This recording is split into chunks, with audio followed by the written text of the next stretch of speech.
بعض لوگوں پر کچھ مایوسی طاری ہو جاتی ہے، ہم اتنے عرصے سے گناہ کرتے چلے آ رہے ہیں، کیسے معافی ہو، کیسے ممکن ہے، کیسے چھٹکارا ملے گا؟ ایسے لوگوں کے لیے ان کے اطمینان کے لیے، ان کی دلجوئی کے لیے، ان کی تسلی کے لیے یہ آیت عظیم ترین آیات میں سے قرآن میں ہے۔ قل یا عبادی الذین اسرفوا علی انفسہم،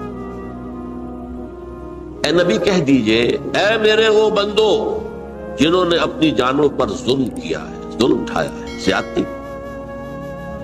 تم گناہ کرتے رہے ہو تو اپنی جان پر ظلم کیا ہے، میرا تو کچھ نہیں بگاڑا۔ اللہ تو غنی ہے، اس کی تو سلطنت میں کوئی کمی نہیں آتی۔ ایک حدیث قدسی میں الفاظ آئے ہیں، اے میرے بندو اگر تم سب کے سب، اولکم و آخرکم و انسکم و جنکم، تمام انس و جن اور اولین سے لے کر آخرین تک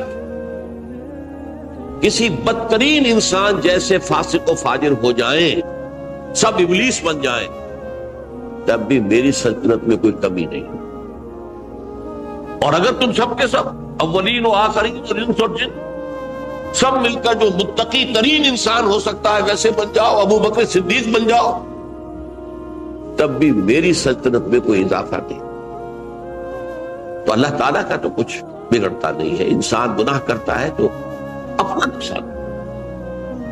قل یا عبادی الذین اسرفوا علی انفسہم، کہہ دیجئے اے نبی اے میرے وہ بندو جنہوں نے اپنی جانوں پر ظلم کیا ہے، ستم کیا ہے، ظلم ڈھایا ہے، لا تقنطوا من رحمت اللہ۔ میں آج بعض حدیثیں اس موضوع پر آپ کو سناؤں گا، عجیب چشم کشا حدیثیں ہیں۔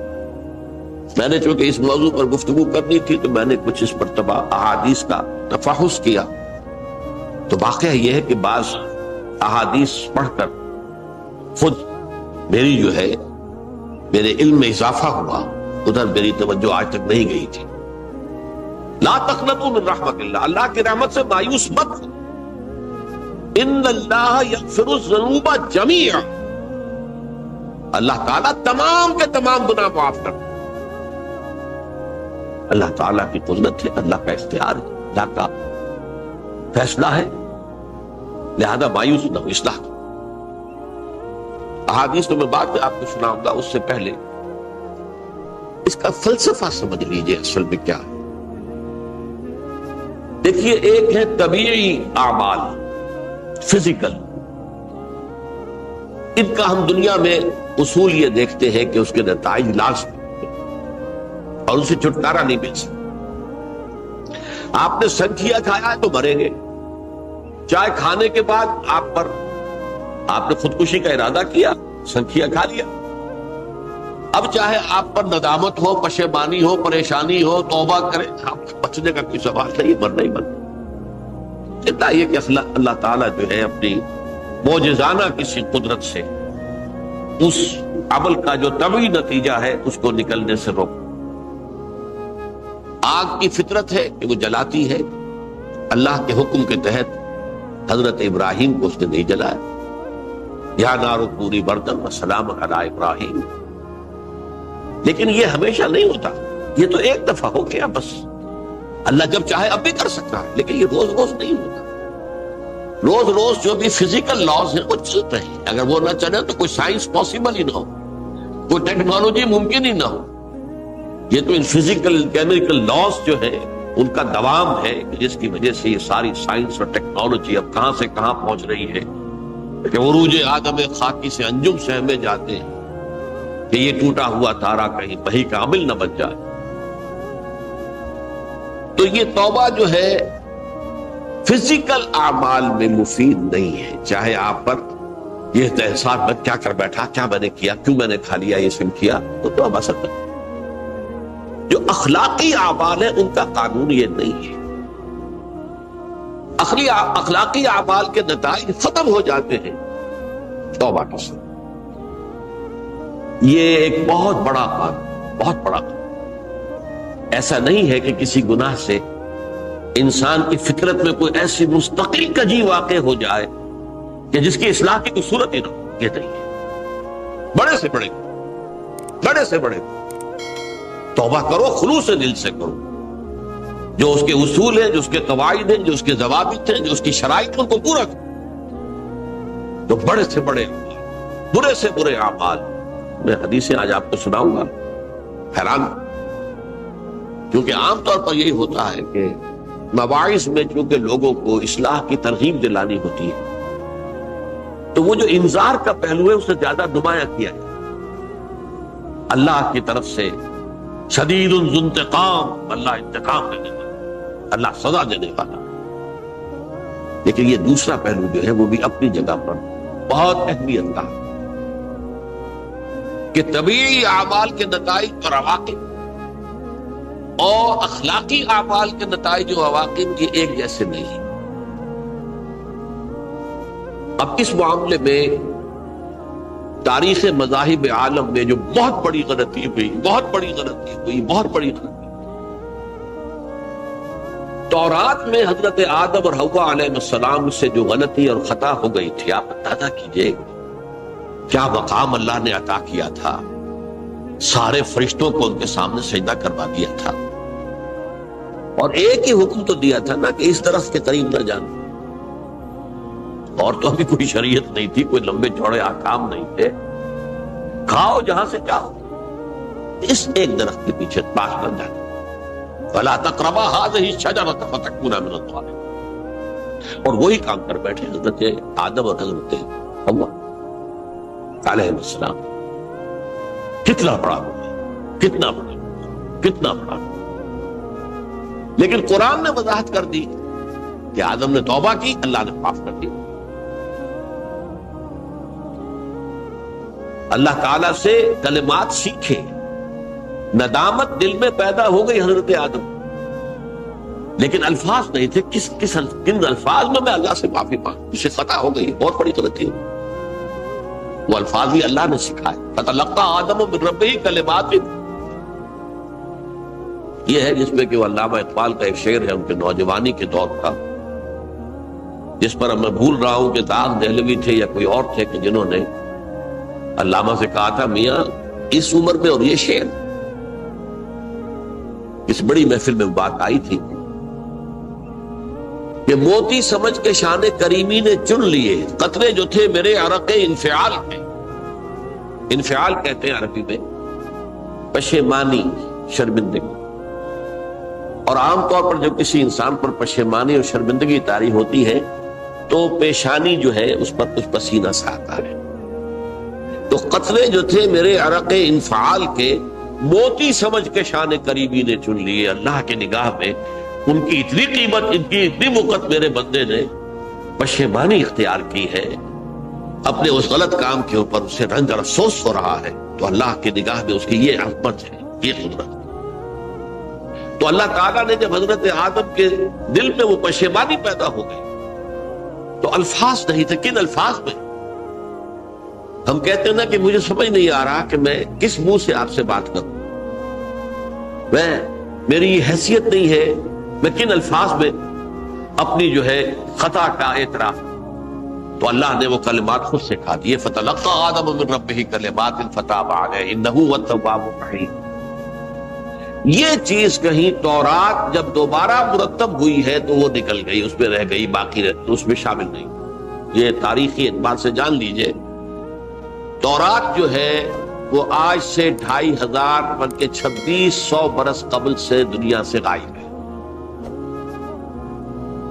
یہ تورات کا جو نسخہ تھا یروشلم میں 587 قبل مسیح میں، جب نبوکدنضر نے، شاید آج کل آپ دیکھ رہے ہوں کہ عراق کی جنگ میں عراق کے جو خاص ڈویژنز ہیں عراقیوں کے، ریپبلکن گارڈز کے، ان میں سے ایک کا نام جو ہے وہ نبوکدنضر ڈویژن ہے، ایک کا حمورابی ڈویژن ہے۔ حمورابی جو ہے عراق کا بہت پرانا بادشاہ تھا، اور تاریخ انسانی میں سب سے پہلا قانون اس نے مرتب کیا،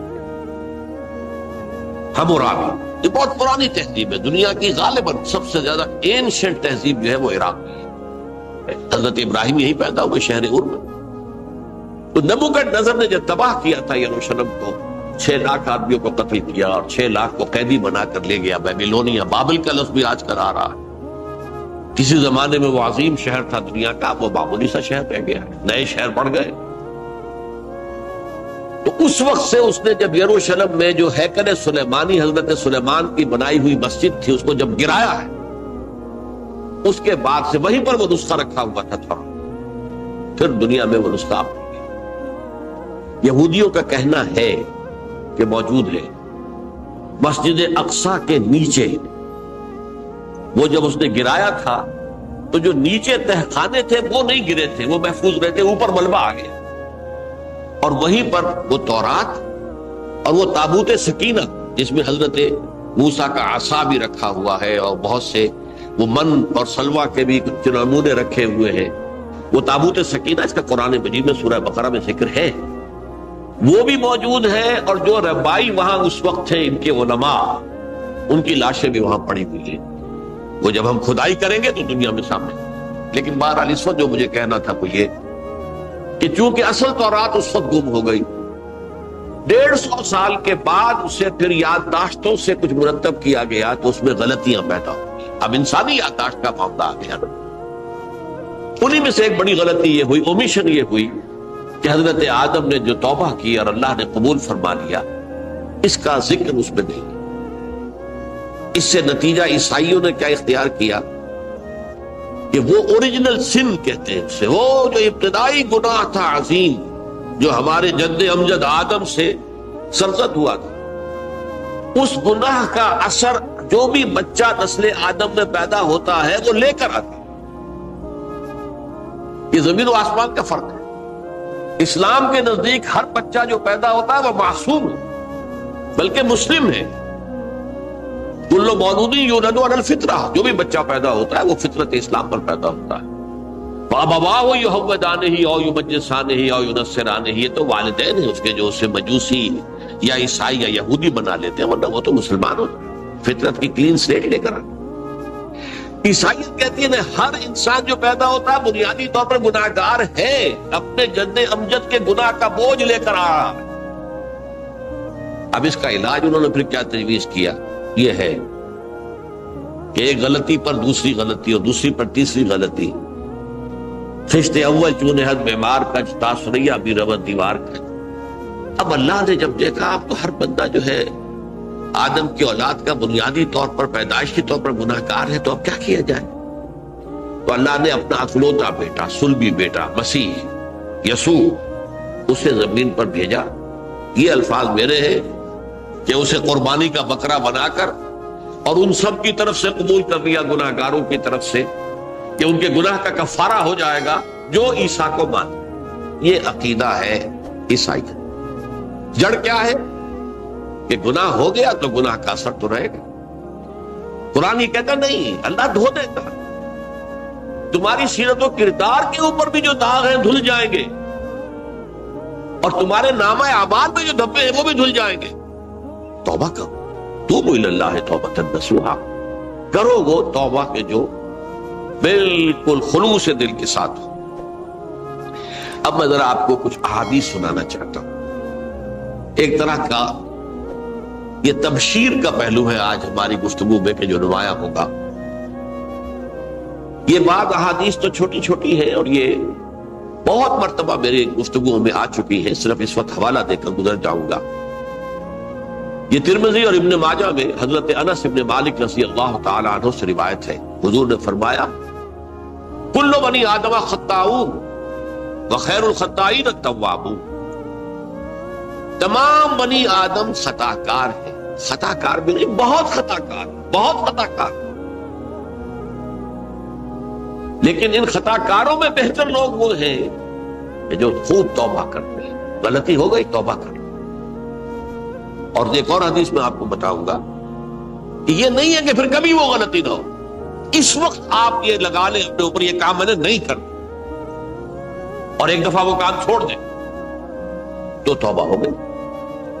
پھر اگر کچھ عرصے کے بعد پھر کہیں آپ جذبات کی رو میں بہ گئے، پھر کہیں کوئی برے اثرات جو ہے وہ پڑے، پھر غلطی، کوئی بات نہیں، بیٹھو، پھر ہو گیا پھر توبہ کرو۔ تواب اسی لیے کہا بار بار بار بار بار بار توبہ کرو۔ تو کل بنی آدم خطاؤون وخیر الخطائین التواب۔ دوسری حدیث یہ بھی ابن ماجہ اور بہقی میں ہے، حضرت عبداللہ ابن مسعود رضی اللہ تعالی عنہ، التائب من الذنب کمن لا ذنب له، گناہ سے توبہ کرنے والا ایسے ہے جیسے اس نے کبھی گناہ کیا ہی نہیں۔ دھل جاتی ہے، تختی دھل گئی، بچے نے تختی لکھی تھی اس کو دھو دیا، ختم ہو گئی۔ ایک حدیث تو پڑھ کر میں بھی چونکا، یہ اصل میں اسلوب ہے بیان کا، بتانے کے لیے کہ تمہارے دلوں کے اندر مایوسی کا غلبہ نہ ہو۔ مایوس اصل میں جو ہے مایوسی، یہ ابلیسیت ہے، نوٹ کر لیجیے اس کو۔ مایوسی ابلیسیت کی کا عکس۔ مبلس کہتے کسے؟ جو مایوس ہو گیا۔ ابلیس سب سے بڑھ کر مایوس جو ہے وہ ابلیس، اسے معلوم میرا چھٹکارا تو نہیں ہے، لہذا میں جتنوں کو اپنے ساتھ لے کر جہنم میں جھونک دوں، یہی میری کمائی ہے، میں نے تو بچنا نہیں۔ تو ابلیس کہتی ہے اس کو جو انتہائی مایوس، مبلس، جو رحمت خدا بندی سے مایوس ہو چکا۔ اب اس کو دور کرنے کے لیے حدیث سنیے، اور یہ حدیث مسلم شریف کی ہے، صحیحین کے حضرت ابو ہریرہ سے حضور فرماتے ہیں والذی نفسی بیدہ، قسم ہے اس ذات کی جس کے ہاتھ میں میری جان ہے، لو لم تذنبوا، اگر تم لوگ گناہ نہ کرتے، لذهب اللہ بکم، تو اللہ تعالیٰ تمہیں لے جاتا کہیں اور، ولجاء بقوم یذنبون، اور پھر کسی ایسی مخلوق کو پیدا کرتا جو گناہ کرتے، فیستغفروا اللہ، اور پھر وہ اللہ سے استغفار کرتے اور توبہ کرتے، فیغفر لہم، اور اللہ تعالیٰ انہیں معاف کر دیتا۔ تو میں نے عرض کیا کہ یہ بعض چیزیں ہوتی ہیں کہ جن کا واقع سے کوئی تعلق نہیں ہوتا، لیکن ایک زور بیان کے لیے، ایک بات کو ایمفیسائز کرنے کے لیے، جیسے قرآن مجید میں آتا ہے، اے نبی کہہ دو ان کان للرحمن ولد فانا اول العابدین، اگر اللہ کا کوئی بیٹا ہو تو میں سب سے پہلے میں اس کو پوجوں گا، جب میں اللہ کو پوجتا ہوں تو اللہ کا اگر کوئی بیٹا ہوتا تو کیا میں اسے نہ پوچھتا؟ لیکن نہیں ہے۔ اب یہ نہیں ہے، نفی کے لیے زور دیا کہ اگر اللہ کا کوئی بیٹا ہوتا، لو کان للرحمن ولد فانا اول العابدین۔ اسی طرح یہ ہے کہ اگر انسان گناہ نہ کرتے اور گناہ کے بعد توبہ کر کے اللہ تعالیٰ کی شان غفاری کا ظہور نہ ہوتا، یہ بھی ایک عجیب فلسفے کی بات ہے، اللہ نے یہ کائنات کیوں پیدا کی؟ قرآن مجید میں اس کو براہ راست ایڈریس نہیں کیا گیا اس مسئلے کو، میرے علم کی حد تک۔ ہو سکتا ہے کہیں بہت خفی انداز میں ہو اور ابھی تک میری نگاہ سے بھی جو ہے وہ چھپا رہ گیا، ہو سکتا قرآن مجید کے غامض نکات ایسے ہو سکتے۔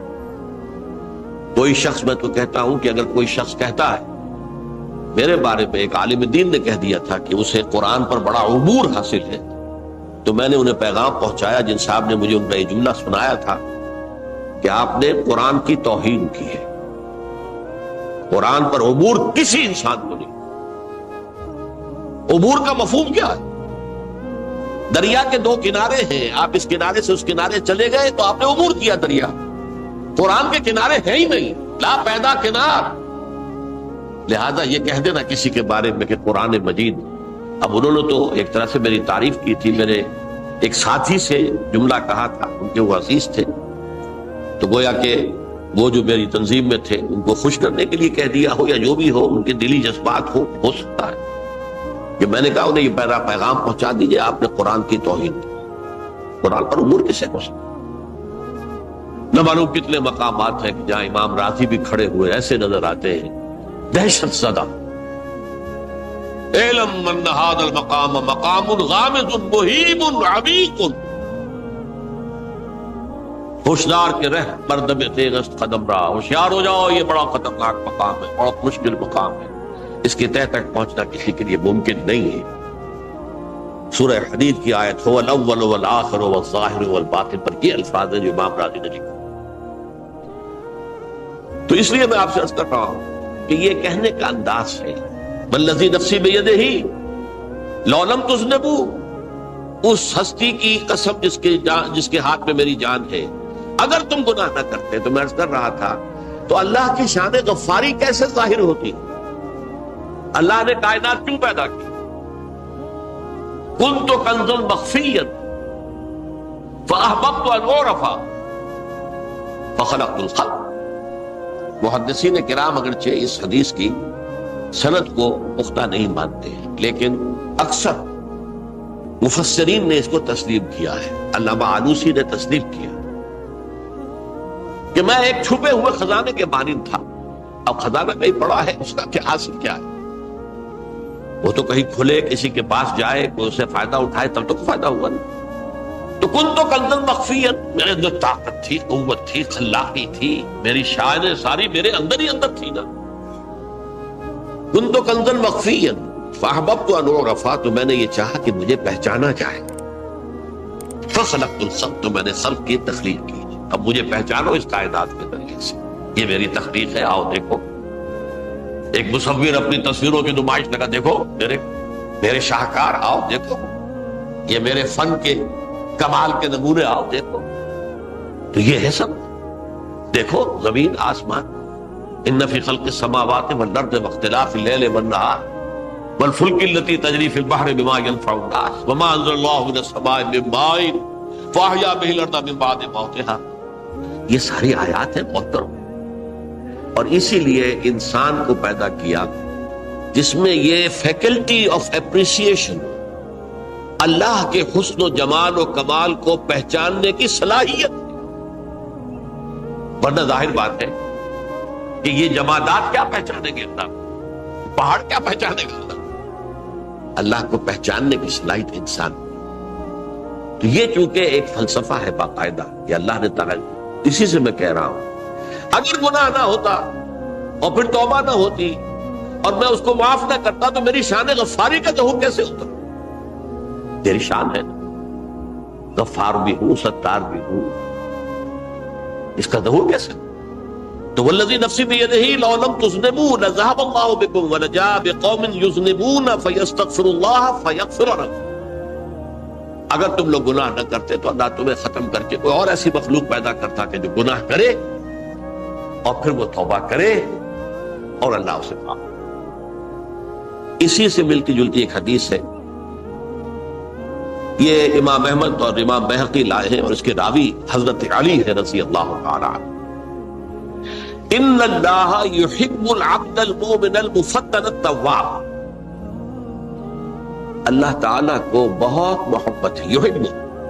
اب دیکھیے ایک طرف وہ آیات ذہن میں لائیے، اللہ تعالیٰ کن سے محبت کرتا ہے؟ واللہ یحب المحسنین، یا وہ لوگ ان اللہ یحب الذین یقاتلون فی سبیلہ صفا کانہم بنیان مرصوص، اللہ محبت کرتا ہے اپنے ان بندوں سے جو اس کی راہ میں جنگ کرتے ہیں صفے باندھ کر، گویا سیسا پلائی ہوئی دیوار ہے۔ یہ ہے مثبت کام، نیک کام، محسنین، اللہ کی راہ میں قتال کرنے والے۔ یہاں اس کے برعکس کہا جا رہا ان اللہ یحب، اللہ تعالیٰ محبت کرتا ہے اپنے اس بندے سے، العبد المومن، جو مومن ہو۔ اس کی ایک اور بڑی پیاری حدیث آئے گی، المفتن التواب، جو بہت فتنوں میں مبتلا ہو جاتا ہو اور پھر بہت توبہ کرتا ہو، مفتن التواب، لیکن ساتھ ہی پلٹتا ہو، رجوع کرتا ہو، پھر اللہ کے حضور میں حاضر ہوتا ہو، پھر معافی مانگتا ہو۔ اللہ تعالیٰ کو اپنا ایسا بندہ بہت پسند ہے۔ اب میں کچھ اور حدیثیں آپ کو سنا رہا ہوں۔ توبہ کا دروازہ دو اعتبارات سے کہا گیا ہے کہ ایک وقت آنے پر بند ہو جائے۔ ایک حدیث کے تو الفاظ میں نوٹ کر کے نہیں لایا ہوں کہ اللہ تعالیٰ نے توبہ کا ایک دروازہ اتنا چوڑا کھلا رکھا ہوا ہے کہ جس کو عبور کرنا جو ہے وہ سال ہر سال میں ممکن ہو، اور یہ بند نہیں ہوتا جب تک کہ سورج مغرب سے طلوع نہ ہو۔ یہ قیامت کی جو آخری، قریب قیامت کی جو آخری نشانیاں ہیں ان میں سے ہے۔ وہی حدیث میں آپ کو سنا رہا ہوں، عن ابی ہریرہ رضی اللہ تعالی عنہ، اور یہ مسلم شریف کی روایت ہے۔ من تاب قبل ان تطلع الشمس من مغربها تاب اللہ علیہ، سورج کے مغرب سے طلوع ہونے سے قبل تک جو لوگ توبہ کریں گے اللہ تعالیٰ ان کی توبہ قبول کر لے گا۔ البتہ جب وہ قیامت کی وہ نشانی ظاہر ہو جائے کہ سورج مغرب سے طلوع ہو رہا ہے، اب دروازہ توبہ کرنا ہے، اب اس کے بعد اگر توبہ کوئی کرتا ہے تو اللہ تعالیٰ اس کی توبہ کو قبول نہیں کرے۔ یہ تو اجتماعی سطح پر ہوئی۔ انفرادی سطح پر عن عبداللہ ابن عمر رضی اللہ تعالی عنہما عن النبی صلی اللہ علیہ وسلم قال ان اللہ عز وجل یقبل توبۃ العبد ما لم یغرغر۔ یہ ترمذی میں ہے حضرت عبداللہ ابن عمر رضی اللہ تعالی عنہما سے کہ اللہ تعالیٰ اپنے بندے کی توبہ قبول کرتا ہے جب تک کہ وہ جسے ہم کہتے ہیں گھنگرو نہ بولنے لگے حلق کے اندر، جبکہ نزع عالم نزع ہو اور جان جو ہے وہ آ کر پھر یہاں اٹکتی ہے، تو اس وقت تک دروازہ کھلا ہے توبہ۔ لیکن جب یہ شکل ہو گئی تو دروازہ بند۔ یہ انفرادی سطح پر ہو گیا، جب آپ کے موت کے آثار اتنے واضح ہو گئے کہ اب جا رہے ہیں، اب توبہ کریں گے تو توبہ قبول نہیں۔ اجتماعی سطح پر جب قیامت جو ہے اس کی وہ گھڑی آ گئی کہ سورج مغرب سے طلوع ہو گیا، اب توبہ کا دروازہ بند۔ ایک اور حدیث ہے جو میں نے بہت مرتبہ اس کا ترجمہ تو آپ کو بہت دفعہ سنایا ہے، آج میں چاہتا ہوں اس کو پورے متن کے ساتھ آپ کے سامنے۔ یہ حضرت انس بن مالک رضی اللہ تعالیٰ عنہ سے مروی روایت ہے جو حضور کے خادم خاص تھے، اور یہ متفق علیہ بھی ہے، یعنی بخاری میں بھی ہے، مسلم میں بھی ہے، لیکن تھوڑا سا فرق ہے الفاظ کا۔ تو جو مسلم شریف کی روایت ہے اس کے الفاظ کیا ہے؟ للہ اشد فرحا بتوبۃ عبدہ حین یتوب الیہ۔ جان لو اللہ تعالیٰ کو زیادہ خوشی ہوتی ہے اپنے کسی گناہ گار بندے کی توبہ سے جبکہ وہ توبہ کرتا ہے۔ کس سے زیادہ ہوتی ہے؟ اس کی ایک تمثیل کی، من احدکم، ایک ایسے شخص سے بھی زیادہ بڑھ کر خوشی ہوتی ہے، کان علی راحلتہ بأرض الفلات، کہ جو بہت ہی دور دراز کے اور سنسان علاقے میں سفر کر رہا تھا، فانتحرفت منہ، اس کی سواری جو ہے گم ہو گئی، وعلیہا طعامہ وشرابہ، اسی پر اس کا کھانا بھی تھا اور پانی بھی تھا۔ اونٹنی پر سفر کر رہا تھا، اسی پر ہوتا ہے راحلہ جو ہے راستے کا سامان۔ اچانک کہیں بیٹھا ہے تھوڑی دیر کے لیے سستانے کے لیے، کہیں اونگ آ گئی اور اونٹنی صاحبہ غائب۔ اب آنکھ کھلی اور اس نے دیکھا، فَأَيَّسَ مِنْهَا، تلاش کر کر کے مایوس ہو گیا، کہیں اونٹنی کا سراغ نہیں۔ اب ظاہر بات ہے کسی صحرا میں یہ کیفیت، اس کا مطلب کیا ہے؟ یقینی موت۔ فَأَتَى شَجَرَةً فَاسْتَجَعَ فِي ظِلِّهَا وَقَدْ أَيَسَ مِنْ رَاحِلَتِهِ، تو وہ ایک درخت کے نیچے اس کے سائے میں آ کے لیٹ گیا، گویا کہ موت کی امید۔ فَبَيْنَهُمَا وَهُوَ كَذَلِكَ إِذْ هُوَ بِهَا قَائِمَةٌ عِندَهُ، اس کی کہیں دوبارہ آنکھ لگی ہے، جو کھولا تو دیکھتا ہے اونٹنی تو موجود ہے، کھڑی ہے،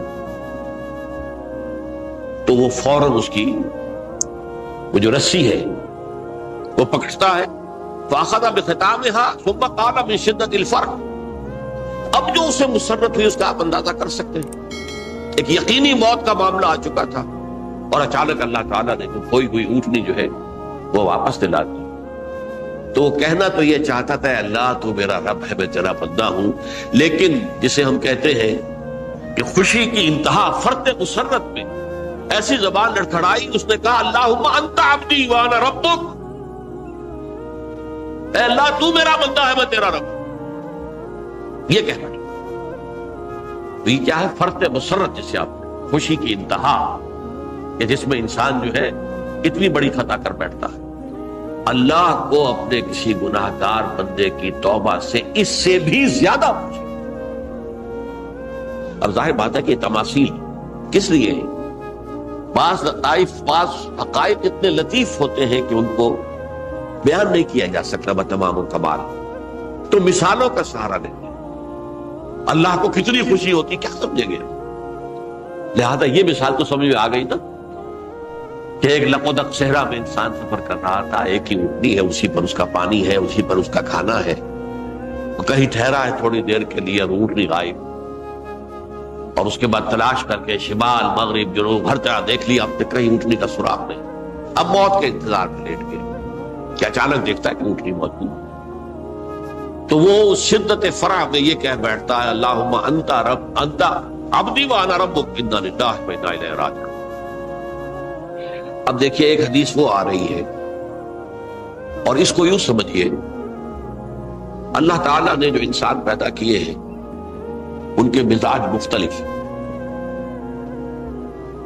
ان میں کچھ لوگ ہوتے ہیں جو قوی ہوتے ہیں ارادے کے، جو فیصلہ کر لیا ڈٹ گئے، کچھ لوگوں میں وہ قوت ارادی اتنی مضبوط نہیں ہوتی، وہ ادھر ادھر سوچتے رہتے ہیں، کچھ لوگ جسمانی طور پر بہت توانا ہوتے ہیں، کچھ لوگ جسمانی طور پر پیدائشی طور پر کمزور ہوتے ہیں۔ تو اگر کوئی قوت ارادی کمزور رکھنے والا شخص ہے، وہ بھی تو اللہ کی تخلیق ہے، اللہ کا بندہ ہے، خطاؤں کا ظہور ہو جاتا ہے،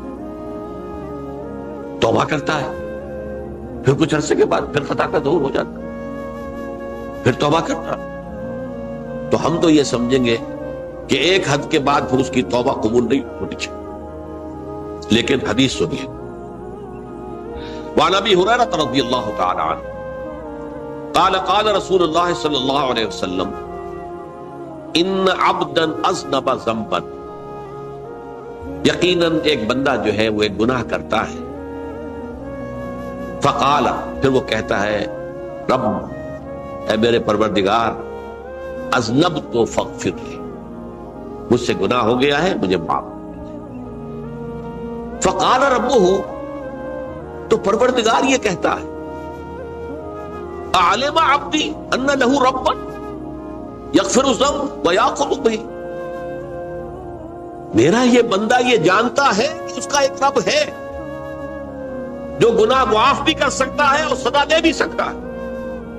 کیا معنی ہوگا؟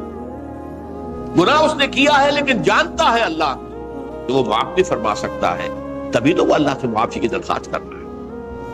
اس کے اس جاننے کی بنیاد پر، اس کے اس علم کی بنیاد پر، اس کے اس ایمان کی بنیاد پر فرمایا غفرت لعبدی، میں نے اپنے بندے کو معاف کر دیا۔ ثم مکث ما شاء اللہ، پھر وقت گزرا جتنا کہ اللہ نے چاہا، ثم اذنب ذنبا، پھر اس سے گناہ ہو گیا، فقال رب اذنبت ذنبا فاغفر، پھر کہتا ہے پروردگار مجھ سے گناہ ہو گیا، پھر مجھے معاف فرما دے۔ فقال ربہ، اللہ فرماتا ہے عالم عبدی ان لہ ربا یغفر الذنب ویاخذ بہ، میرا بندہ ہے نا جو جانتا ہے کہ اس کا ایک رب ہے، ایمان باللہ اس کے اندر ہے، تبھی تو پکار رہا ہے، اور یہ بھی جانتا ہے کہ وہ گناہ معاف بھی کر سکتا ہے اور چاہے تو پکڑ بھی سکتا ہے، سزا بھی دے سکتا ہے۔ تو فرمایا، اللہ تعالیٰ فرماتے ہیں میں نے فرمایا کہ میں نے معاف کر دیا۔ ثم مکث ما شاء اللہ، پھر ایک عرصہ گزرا اس کے بعد، ثم اذنب ذنبا، پھر اس نے گناہ کیا، قال رب اذنبت ذنبا آخر، اس نے کہا پروردگار میں نے تو پھر ایک گناہ کر دیا، فاغفر لی، مجھے بخش دے۔ فقال اعلم عبدی ان لہ ربا یغفر الذنب ویاخذ بہ، میرا بندہ جانتا ہے نا کہ اس کا ایک رب ہے جسے وہ پکار رہا ہے، اور وہ جانتا ہے کہ اسے اختیار حاصل ہے کہ چاہے تو بخش دے اور چاہے تو پکڑ دے۔ اس کے اس علم، اس ایمان کی بنیاد پر میں نے اسے معاف کر دیا۔ ایک اور حدیث، میں نے چونکہ اس گفتگو کے لیے ان احادیث کا تفحص کیا ہے، یہ تو بہت ہیں حدیثیں، میں نے ان میں سے کچھ چنی ہے۔ ہمارے پاس واعظ ناصح، وہ بھی کسی شخص کو روکتے رہے، برائیوں سے روکتے رہے، نہیں رکتا تو کہیں غصے میں آ کے اللہ تجھے کبھی معاف نہیں کرے۔ یہ کتنا بڑا جرم ہے، اس کا اندازہ کیجئے اس حدیث سے۔ تم میرے بندے کو میری رحمت سے مایوس کر رہے، کتنا بڑا جرم ہے، اس کا اندازہ کیجئے۔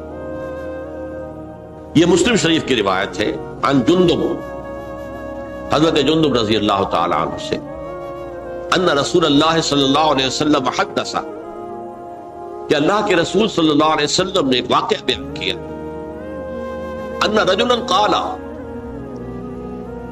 کہ ایک شخص نے یہ کہا، واللہ لا یغفر اللہ لفلان، کہ خدا کی قسم اللہ تعالیٰ فلاں شخص کو کبھی معاف نہیں کرے،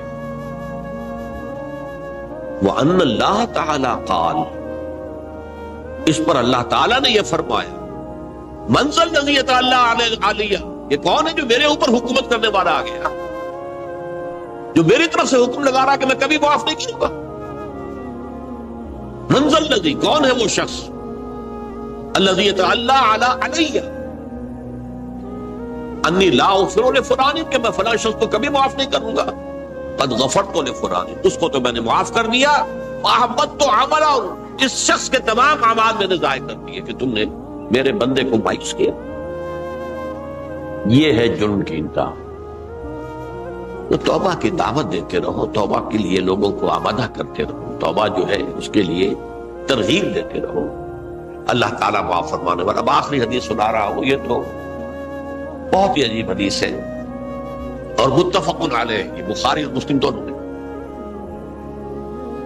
حضرت ابو سعید الخدری رضی اللہ تعالی عنہ جو ہے اس کے راوی، حضور نے فرمایا، کانا فی من کانا قبلکم رجل قتل 99 نفسا، تم سے پہلے جو امت تھی بنی اسرائیل کے، ان کا ذکر ہے، اس میں ایک آدمی ایسا تھا جس نے 99 قتل کیے تھے۔ اب آپ اندازہ کیجئے کتنا بڑا گناہ کبیرہ ہے قتل۔ قرآن مجید میں آتا ہے فَكَأَنَّمَا قَتَلَ النَّاسَ جَمِيعًا، اگر ایک انسان کو بھی ناحق قتل کر دیا گیا تو یہ ایسی ہے گویا کہ اس نے پوری نوع انسانی کو قتل کر دیا، اس نے 99 قتل کی۔ فَهَلْ لَهُ مِن تَوْبَةٍ، پھر اس کے بعد یہ ہوا کہ اس کے اندر توبہ کا جذبہ پیدا ہوا۔ فَسَأَلَ عَنْ أَعْلَمِ أَهْلِ الْأَرْضِ، تو اس نے پھر سوال کیا، لوگوں سے پوچھا کہ زمین میں رہنے والوں میں کون سب سے بڑا عالم ہے۔ فَدُلَّ عَلَىٰ رَاهِبٍ، تو اسے بتایا گیا فلاں راہب فلاں جگہ پر ہے، وہ بہت نیک ہے، بڑا عالم ہے۔ فَأَتَاهُ، وہ اس کے پاس آیا، فَقَالَ أَنَّهُ قَتَلَ 99 نَفْسًا فَهَلْ لَهُ مِن تَوْبَةٍ، انہوں نے کہا دیکھیے راہب صاحب، میں نے 99 انسان قتل کیے، اب مجھے یہ بتائیے کہ میرے لیے توبہ کا کوئی امکان ہے؟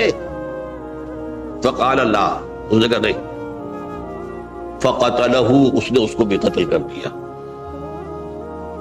فکمل بہ 100، اپنی سینچری مکمل کر لی، مطلب 99 کے بعد ایک ہی کسر تھی، اس کو بھی قتل کیا، 100 پورے کر لیے۔ ثم سأل عن عالم اہل الارض، پھر اس نے پوچھا کوئی اور کوئی بڑے عالم انسان ہو۔ فدل علی رجل عالم، پھر اس کی رہنمائی کی گئی ایک بڑے عالم شخص کی طرف۔ فقال انہ قتل 100 نفس، تو اس نے وہاں جا کر کہا کہ میں 100 انسان ہلاک کر چکا ہوں، قتل کر چکا ہوں۔ فہل لہ من توبہ، میرے لیے توبہ کا کوئی امکان ہے؟ فقال نعم، کیوں نہیں، 100 قتل کیے تب بھی کیا، توبہ کا راستہ دروازہ کھلا ہو، ما لم یغرغر، جب تک کہ وہ گھنگرو نہیں بج رہا اس وقت تک تمہارے توبہ کا دروازہ کھلا ہوا ہے۔ فرمایا نعم، وَمَن يَحُولُ بَيْنَهُ وَبَيْنَ التَّوْبَةِ، تمہاری توبہ کے درمیان اور تمہارے درمیان کون حائل ہو سکتا ہے، توبہ کا دروازہ کھلا ہے۔ لیکن ساتھ ہی کہا انطلق الی ارض کذا و کذا، اب تم ایسے کرو جہاں تم رہتے ہو وہاں نہ جاؤ واپس، وہاں کا ماحول اچھا نہیں ہے، معاشرہ اچھا نہیں ہے، وہ ہو سکتا ہے کہ تم توبہ پر قائم نہ رہ سکو، تم فلاں جگہ چلے جاؤ، وہاں اچھے لوگ آباد ہیں، ان میں جا کر رہو۔ فَإِنَّ بِهَا أُنَاسًا يَعْبُدُونَ اللَّهَ تَعَالَىٰ، وہاں ایسے لوگ آباد ہیں جو اللہ کی بندگی کرتے ہیں۔ فَاعْبُدِ اللَّهَ مَعَهُمْ، تو تم ان کے ساتھ مل کر اللہ کی بندگی اور پرستش کرو۔ وَلَا تَرْجِعْ إِلَىٰ أَرْضِكَ، اپنی زمین کی طرف اپنے وطن میں واپس بن جاؤ۔ فَإِنَّهَا أَرْضُ سُوءٍ، وہ بری جگہ۔ فَانْطَلَقَا، تو وہ چل پڑا، ہجرت کر رہا ہے، اس جگہ جا رہا ہے جہاں کا راہب نے بتایا تھا۔ حتی اذا نصف الطریق، جب آدھا راستہ اس نے پورا کر لیا، اتاہ الموت، موت آ، فاختصمت فیہ ملائکۃ الرحمت و ملائکۃ العذاب. اب وہ جہنم کے فرشتے بھی آ گئے اس کی جان قبض کرنے کو، اور جنت کے بھی آ گئے. فقالت ملائکۃ الرحمہ، رحمت والے جو فرشتے ہیں جنت والے، انہوں نے کہا جا تائبا مقبلا بقلبہ اللہ تعالی، یہ شخص توبہ کر کے اللہ تعالیٰ کی طرف ہجرت کر رہا تھا، اس لیے اس کی نیت کی بنیاد پر اب یہ جنتی ہے، لہذا اس کی روح ہم قبض کریں.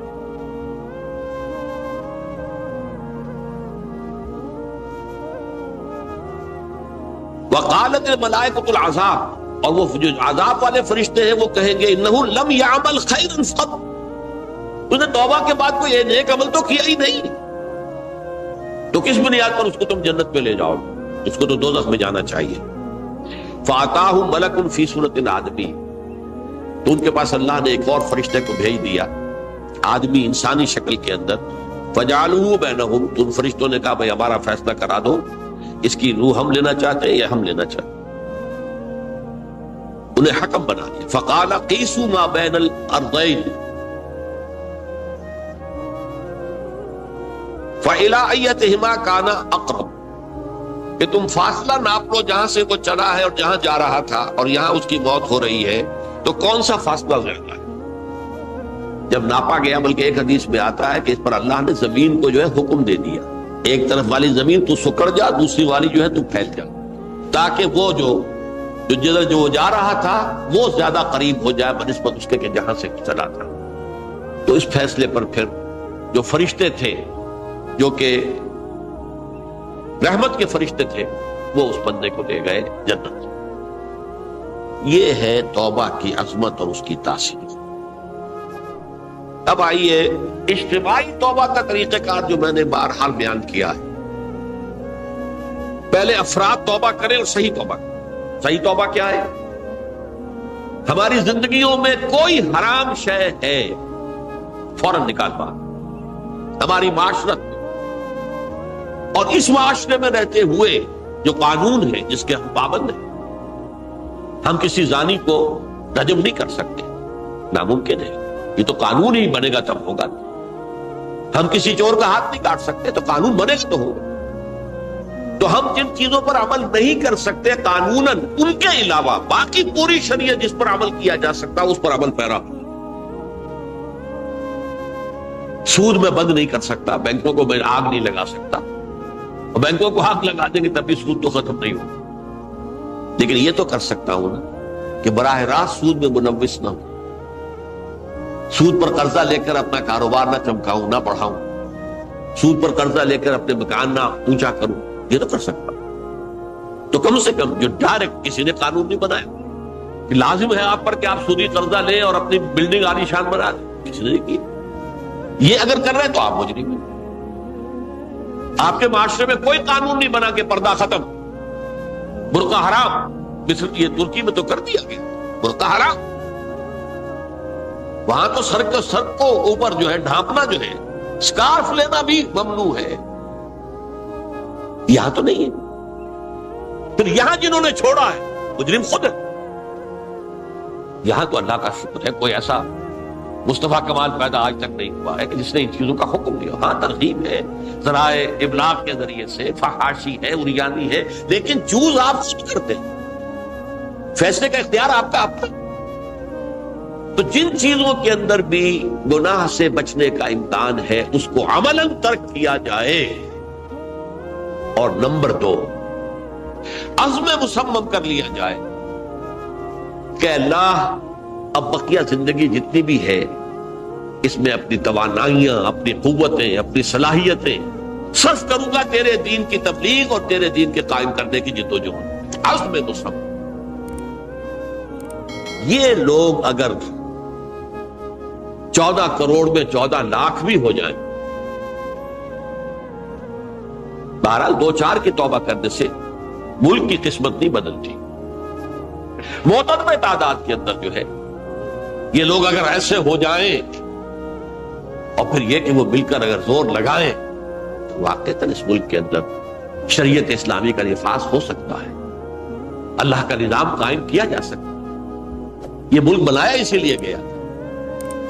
تو یہ توبہ کا جو ہے اجتماعی توبہ کا یہ پوری تفصیل تو میں بارہا بیان کر چکا ہوں. آج جو میں نے کہا تھا کہ ایک بات کی طرف میرا ذہن حالیہ منتقل ہوا ہے، اس سے پہلے نہیں ہوئی. یہ توبہ کرنے والے لوگ جب تک 14 لاکھ نہیں ہیں، 1400 ہی ہو، لیکن یہ اگر دعا کریں گے اللہ تعالیٰ کے خلوص کے ساتھ تو ان کی دعا قبول ہوگی. دعا بہت بڑی شے.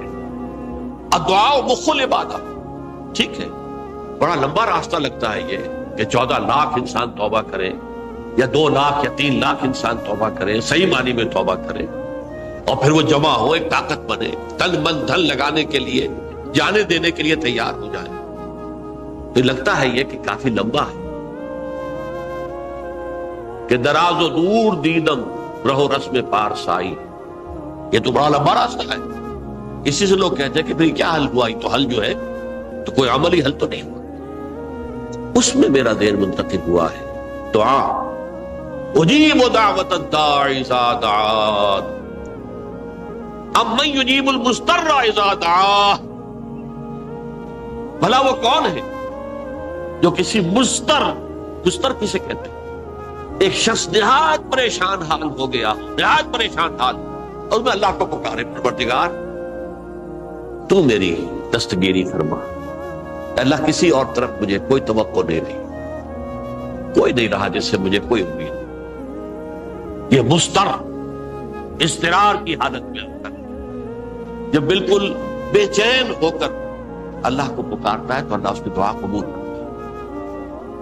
اور دعا کی حد یہاں تک بھی آتے ہیں الفاظ کہ لا یرد البلاء قضاء الا بالدعاء. تقدیر الہی کو بھی اس لیے 2 حصوں میں تقسیم کیا گیا. تقدیر مبرم، ایک تو اللہ کا وہ فیصلہ ہے جو ٹل نہیں سکتا کسی صورت میں. ایک تقدیر معلق ہوتی ہے تو صحیح اللہ کا فیصلہ، لیکن اس میں تبدیلی ہو سکتی ہے. یہ جو تقدیر معلق ہوتی ہے اس میں دعا انتہائی مؤثر شے ہے. لا يرد البلاء الا لا يرد القضاء الا بالدعاء. قضا جو ہے وہ نہیں بدل سکتی سوائے دعا. اس دعا کی تو کم سے کم ہم منادی کریں، لیکن پہلے شرط وہی ہے، ورنہ وہ دعا نہیں ہے، ورنہ وہ توبہ نہیں ہے. توبہ صحیح ہو، حرام سے اپنے وجود کو، اپنے گھر کو پاک کریں، اس کے بغیر کچھ نہیں. اس کے بغیر تو جیسے کہ کہا گیا سورہ مائدہ میں، قل یا اہل الکتاب لستم علی شیء حتی تقیموا التوراۃ والانجیل. اے نبی ان سے کہہ دیجئے، اے اہل کتاب تمہاری کوئی حیثیت اللہ کی نگاہوں میں نہیں ہے، تمہاری کوئی دعا اللہ کے ہاں قابل پذیرائی نہیں ہے جب تک کہ تم تورات اور انجیل کو قائم نہیں. لہذا دعائیں تو نہ بنو. 30 لاکھ آدمی جو ہے حج کے موقع پر کیسی کیسی دعائیں مانگتے ہیں. کہاں جا رہی ہیں دعائیں؟ کہاں ہے ان کی قبولیت؟ کیا سن توبہ صحیح ہو. اور توبہ کے بارے میں آج میں نے امکانی حد تک آپ کے سامنے آج ترغیب و تشویق کا پہلو رکھا ہے. مایوسی اس کو کہا بھی جاتا ہے، مایوسی کفر ہے. اور میں نے آپ سے کہا آج لا تقنطوا من رحمت اللہ ان اللہ یغفر الذنوب جميعا. 99 قتل کیے ہوں، 100 قتل کیے ہوں، تب بھی توبہ کرو گے تو اللہ توبہ قبول فرمائے. اور کس شان کے ساتھ قبول فرمائے گا اس حدیث کے اندر آیا، متفق علیہ حدیث صحیح بخاری اور صحیح مسلم کے اندر ہے. تو اگر ہم اس توبہ کی منادی کریں نمبر 1، اور جو لوگ توبہ کریں صحیح معنی میں، ایک طرف تو وہ جد و جہد شروع کر دیں اللہ کے دین کے قائم کرنے کی جد و جہد، اس میں پیچھے نہ رہے، لیکن اس اثناء میں جو دعائیں وہ کریں گے، اللہ تو نے یہ ملک ہمیں عطا کیا تھا، ہم نے اپنے زور بازو سے اسے نہیں حاصل، یہ سلطنت خدا داد پاکستان. اور اے اللہ، اے خاصان رسول، وقت دعا ہے، امت میں تیری آنکھ یا جب وقت پڑا ہے. میں اپنے احساسات جو ہیں آپ کے سامنے الفاظ میں بیان نہیں کر سکتا. یہ جب یروشلم کی تباہی ہوئی تھی جس کا میں نے ذکر کیا ہے، 6 لاکھ انسان قتل ہوئے تھے، اور 6 لاکھ کو نبوکدنضر جو تھا وہ ہانک کر بھیڑوں بکریوں کی طرح بیبیلونیا لے گیا تھا. اس سے پہلے کتنے ہی نبی اہل کتاب کے وہ کہتے رہے تھے کہ ہوش کرو، توبہ کر لو. بلکہ ایک جگہ کے الفاظ کے ہیں درخت کی جڑ پر کلہاڑا رکھا جا چکا ہے، اب بھی ہوش میں آ جاؤ، ہوش میں نہیں تھا۔ دنیا پرستی، جو بھی ان کے نفس پرستی جو بھی ان کے اوپر مسلط ہو چکی تھی، اس نے انہیں توبہ نہیں کی، تباہی اور بربادی ہو گئی۔ آج ہماری نگاہوں کے سامنے عراق کے ساتھ کیا ہو، بغیر اس کے کہ کوئی جرم ہو، بغیر اس کے ہم تو بڑے بڑے جرم کر چکے ہیں ان کی نگاہ۔ نان پرولیفریشن ٹریٹی جو ہے اس کے خلاف ہمارا عمل جا رہا ہے پوری دنیا کے اندر۔ ان کا کہ ہم اس کو ایٹمی صلاحیت کو نہیں پھیلنے دیں گے۔ وہ ایک خاص وقت میں افغانستان میں انہیں ہماری ضرورت تھی، اپنے اصل دشمن یو ایس ایس آر، اپنے مقابل کی طاقت کو ختم کرنے کے لیے۔ اس وقت انہوں نے اپنا منہ جو ہے پھیر لیا تھا، نہیں دیکھا تھا، اور ہمارے ہاں اللہ کی یہ رحمت آ گئی کہ ایٹمک صلاحیت بھی حاصل، اور پوری دنیا میں شاہ عبداللہ نے کہا تھا، پرنس عبداللہ نے، کہ یہ آپ کا نہیں ہے، یہ جو نواز شریف صاحب سے جب اس کا ہم نے دھماکہ کیا، یہ بم آپ کا نہیں ہے، یہ پوری امت مسلمہ کا۔ کیسے یہ برداشت کر سکتے ہیں یہودی اور یہودیوں کے اعلی کار عیسائی، خاص طور پر Protestants, west white Anglo Saxon Protestants? تو سمجھ لیجئے کہ پاکستان کی جڑوں پر بھی تیشہ رکھا جا چکا۔ یہ میرے احساسات کی اس سے کم میں تعبیر ہو نہیں سکتی، لیکن اب بھی امکان ہے، اب بھی امکان، اب بھی امکان۔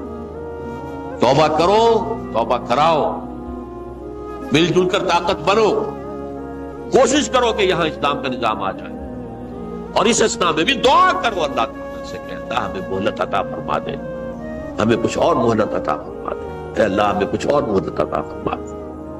بارک اللہ لی ولکم فی القرآن العظیم ونفعنی وإیاکم بالآیات والذکر الحکیم۔